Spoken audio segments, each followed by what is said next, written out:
Neizbežno in so premagali to. Gotovo imate tu pomembno vlogo.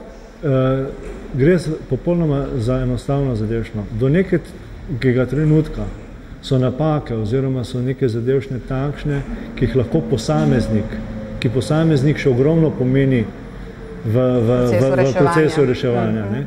Ko pa mi smo v bistvu te preliminarne napake odpravili in je začel prihajati do tega, da je treba še korak naprej narediti. Tukaj pa posameznik ne pomeni nič več nič. In samo tim. Katere so bile te ključne vrednote, na katere ste stavili in ki vas v resnici tudi emocionalno povezujejo? Ja, tukaj vsekakor je prilagodljivost, pač sposobnost prilagajanja na razne situacije, na drugi strani ljubezen do stekla, inovativnost. Omenili ste 3 izredno pomembne komponente, 3 vrednote, ki verjetno dajejo pravi ritem vašemu poslovanju. Na prvi vrsti prilagodljivost, kar posledično seveda pomeni velike spremembe oziroma neprestane spremembe v načinu dela, v odzivnosti, v produktivnosti, v notranjih procesih. Na drugi strani vrednota, kot je ljubezen do stekla, v resnici daje ta emocionalni naboj. Od tu verjetno prihaja ta zavzetost, ta pripravljenost za spremembe in pravzaprav sposobnost se odzivati na izziv, kot je pozicioniranje vodilnega položaja v Evropi. In kot tretja je seveda inovativnost, kar pa daje upanje za prihodnost. Spravi, če boste nadaljevali ta proces in prepričana sem, da ga boste, je pravzaprav ravno ta element inovativnosti tisti, ki vam bo dajal žlahtnost in ki vas bo konstantno vodil na teh poteh izzivov. Kakšen je vaš naboj za jutri? Kje so vaše rezerve za jutri? Kje v resnici vidite svojo glavno vlogo in vlogo te ekipe, ki ste si jo zgradili okrog sebe za jutri? Tako, kot smo se že pogovarjali, Opal bi, po mojem, moral postati, glede na to, da sodeluje z bivšimi oziroma še živečimi steklarnami, da od njih prevzema nekako, kar se tiče steklarstva, vodilna evropska firma za razsvetljavo. Na drugi strani pa jaz nekako vidim, da bomo postali tudi nekako ta v steklu, ne v dizajnu, ta kvaliteta, ki ima nek renomet. In na kaj se boste naslonili v tem procesu pozicioniranja, ko vedno znova bojo novi izzivi? Pravijo, da v trenutku, ko neki izziv premagaš, ti življenje itak pošlje še bolj zahtevnega, ker si seveda položil prvi izpit in si pripravljen za večje izzive. Na kaj se boste naslonili v tem procesu? No, seveda na svoje sodelavce. Sej, tako smo se pogovarjali tukaj, samo timska ekipa je tista, ki lahko uspe. Se pravi, v prvi vrsti na tim, na svoje sodelavce, brez njih ni zgodbe. Biti morano med proizvajalci večslojnih stekel pomeni veliko samozavest in zaupanje v lastno znanje in sposobnosti. Pomeni tudi to, da ceniš lastno kakovost in zato v procesu prodaje iščeš tiste kupce, ki steklo poznajo in znajo ceniti njegove vrline, ter so jih seveda pripravljeni plačati.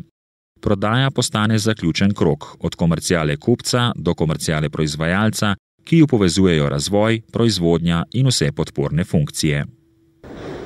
V proizvodnih podjetjih je zelo pogost izziv učinkovita komerciala oziroma učinkovito trženje.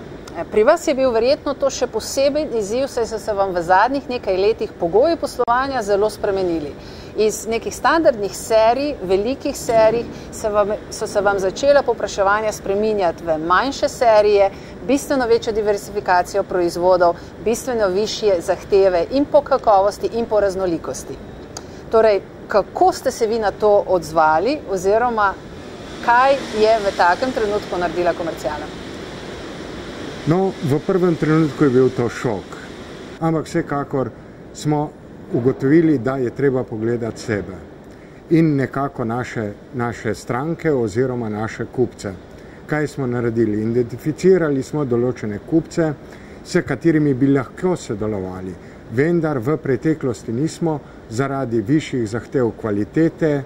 Pa vendar, kupci na koncu niso bili in odnos do kupcev niso bili tisti odločujoči korak, ki je bil potreben za vaše repozicioniranje na trgu. Kje je bil v resnici ključni izziv komerciale v tem odzivu na potrebne spremembe? Po vsej verjetnosti v nas samih, kajti kaj je bilo potrebno storiti? Pogledali smo sami sebe in ugotovili, da nam primanjkuje znanja tako v komercialnem sektorju, kot tudi v ostalih sektorjih našega podjetja. Začeli smo se pogovarjati. V prvih trenutkih so bili razgovori predvsem obtoževalni in nekako šele po nekaj mesecih smo prišli do tega, da moramo začeti sodelovati.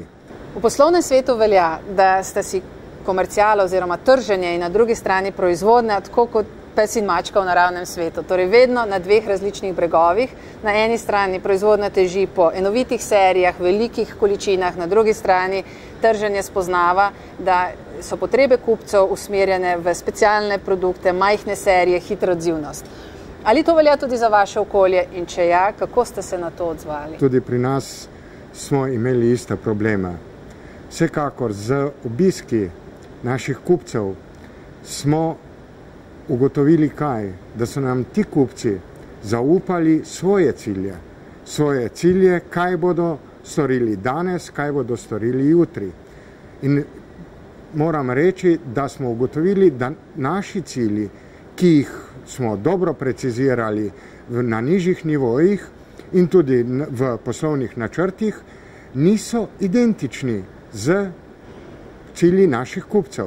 Kar naenkrat se je postavilo vprašanje, kako sodelovati v okviru podjetja, kako povezati vse niti, da bomo funkcionirali kot en utečen tim. In to je bilo največje vprašanje, ki smo si ga postopno ugotavljali, postopno smo reševali probleme od navadnih reklamacij do tehnoloških izboljšav, ki so se rodile v sodelovanju tudi z našimi kupci. Torej so vam cilji kupcev nekako pomagali, da ste bolj skristalizirali lastne poslovne cilje in se okrog njih tudi povezali? Točno tako. Vsak kupec ima interes, mi tudi. Ampak te interese je treba povezati v neko celoto. Šele tedaj lahko uspešno sodelujemo z njimi in tudi na koncu koncev beležimo določene pozitivne premike v našem skupnem poslovanju. Pa vendar vsak kupec ni enakovreden. Ja? Oziroma vsak kupec vam ne prinaša tiste dodane vrednosti oziroma ne ceni, opazi in plača tisto dodano vrednost, ki jo vi lahko date. Zato ste verjetno tudi tu naredili določene korake, ki so vam pomagali, da ste se lažje fokusirali na trgu. To je bilo izredno zahtevno delo, kajti v komerciali oziroma v prodaji ti vsak kupec priraste k srcu. Segmentirali smo jih v strateške partnerje, s katerimi imamo skupne cilje na področju razvoja, na področju terminskih dobav, na področju skladiščenja, tako rekoč, da zaključimo cel krog in smo ponosni na vgrajene izdelke tudi v določenih objektih, kajti kupci se odzivajo tako, da nam pošiljajo slike izgotovljenih objektov. Ta odkrit odnos z vašimi kupci, kaj je to dejansko pomenilo potem za zaposlene, za ljudi v proizvodnji, za ljudi v nabavi, za ljudi v trženju, v financah, v kadrovski? Z eno besedo bi rekel nekaj obrabljenega, odgovornost. In katere so bile te ključne spremembe, ki jih vi opažate v zadnjem pol leta, v zadnjem letu, ravno v tej povezanosti in odnosu notranjih sil napram trgu?